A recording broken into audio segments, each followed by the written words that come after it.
stage, I have to tell you a story about Maggie. The thing about Maggie, and nobody knows this, and she's going to be super pissed that I'm telling you. Maggie has been invited to almost every reading series in San Francisco and the greater Bay Area. Maggie has a great and terrible power that she brings to each of these events. Once you invite Maggie to your reading series, she will take it over. She is one of our co-producers. She is the winningest author of all time at Shipwreck at the Booksmith. And that's where the trouble begins. You see, once Maggie makes a thing hers, she has to make it all the way hers. It must begin and end with her. I know you've all heard rumors about why Shipwreck is ending. I'm sure you may have bought the story about certain people leaving for New York, or maybe it's just its time, but the truth is, it's Maggie. Maggie is not satisfied until she holds a thing's birth and death in its hands. We who are her co-producers here at the show, we learned our fate long ago. We understand that when she decides the end has come, the end has come. The method of Maggie Tokuda-Hall's death will be, Maggie will one day be a very old woman. She will be satisfied. She will be beautiful. She will have a body of work that she is completely proud of. She'll be jogging in a park, and she'll be set upon by a group of teenage werewolves. And as they devour her for sustenance, she will be grateful. Ladies and gentlemen, Maggie Tokuda-Hall! I really hope that's how it happens. Because otherwise it's dolphins. Oh. That's a reference to something I wrote, not just a...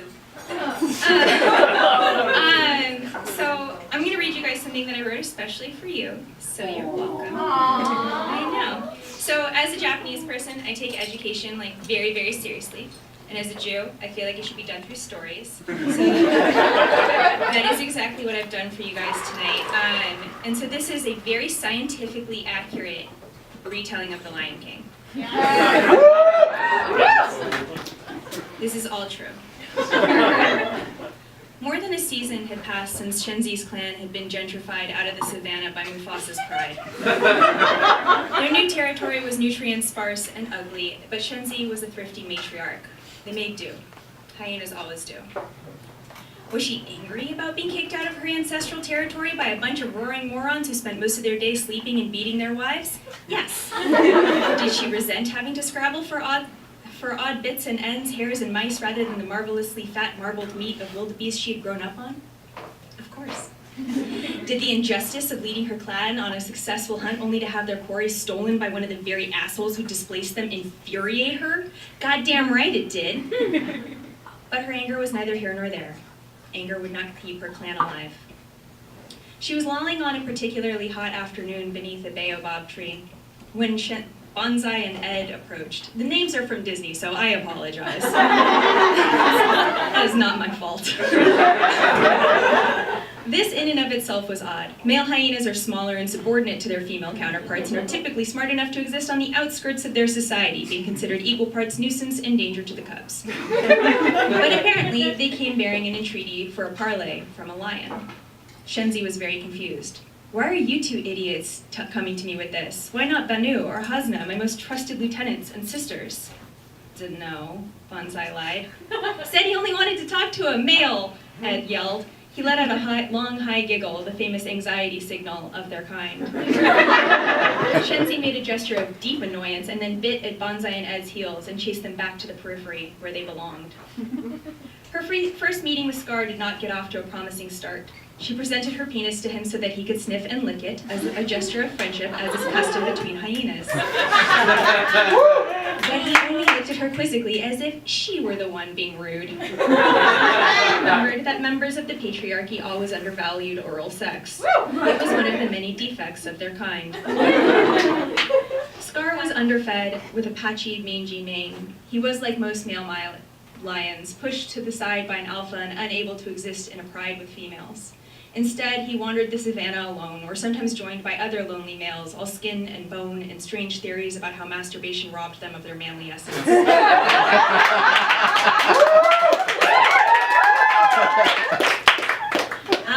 here with an offer for you, Scar said grandly. Shenzi rolled her eyes. She was starting to regret taking this meeting. My brother, Mufasa, is a total dick. Correct. And I think you should kill him. That's not really an offer, Shenzi said. That's more of a chore. It seems to me like you want me to do the hard work that you're either too scared or too inept to do yourself. I mean, yeah, but also, like, you could totally have your land back. How will you guarantee me this? Because, like, if you kill Mufasa, then when I take control of the pride, I'll order all my bitches to leave you lot alone. You'll have your neighborhood back forever, and I'll have a bunch of ladies finally to touch my weird spiny penis. That's a win. I promise. Shenzi rather thought leaving any female of any species under the leadership of any male was a losing situation, but she also needed to think of her clan, of their old life on the savannah, the many watering holes, the tall grasses, the herds of wildebeest, of the cubs under her care now thin with hunger. Fine, she said. Fine. The assassination went off without a hitch, which of course it did, because Shenzi led her 40 clanswomen to the charge, giggling and whooping as they ran. And much to her surprise, Scar actually kept his word. She and her clan soon found themselves back on the savannah, living in comfort. Without the lions completely dominating the apex predator game, the ecosystem actually reached a kind of equilibrium, with a variety of predators able to coexist, effectively keeping each other's populations in check. So comfortable was she that Shenzi even took a mate, a nice male with spectacle markings around his eyes, who was a real smooth jazz fan named Neil.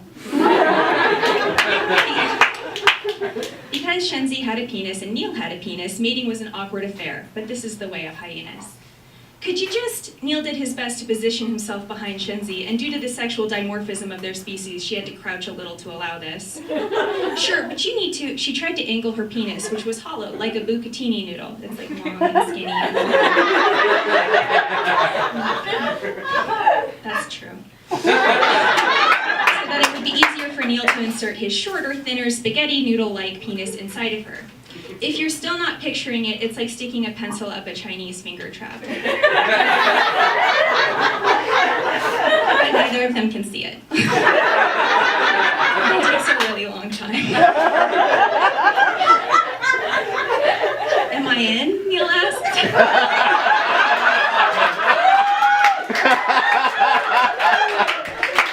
Again, and Shenzi could only laugh. Luckily, Shenzi received oral from several of her non-biological sisters after their coitus was finally achieved, so the afternoon wasn't completely shot. About 3.5 months later, she gave birth to 3 cubs, one of whom was almost immediately murdered by his siblings, since Shenzi only had 2 teats to feed her 3 babies. And the competition had proven, as it so often does with hyenas, to be deadly. Pride swelled in her chest for her powerful, murderous daughters. Someday, she told them, all of this will be yours. And she motioned to the clan, because her daughters would inherit her rank, which is fucking cool. However, things did not stay perfect for long. Soon, Mufasa's long-lost son, Simba, reappeared on the scene. He was just as Scar had been, lonely and mangy and joined sporadically by other lonely, mangy males who referred to themselves as Proud Boys, despite not belonging to a pride and generally being an embarrassment.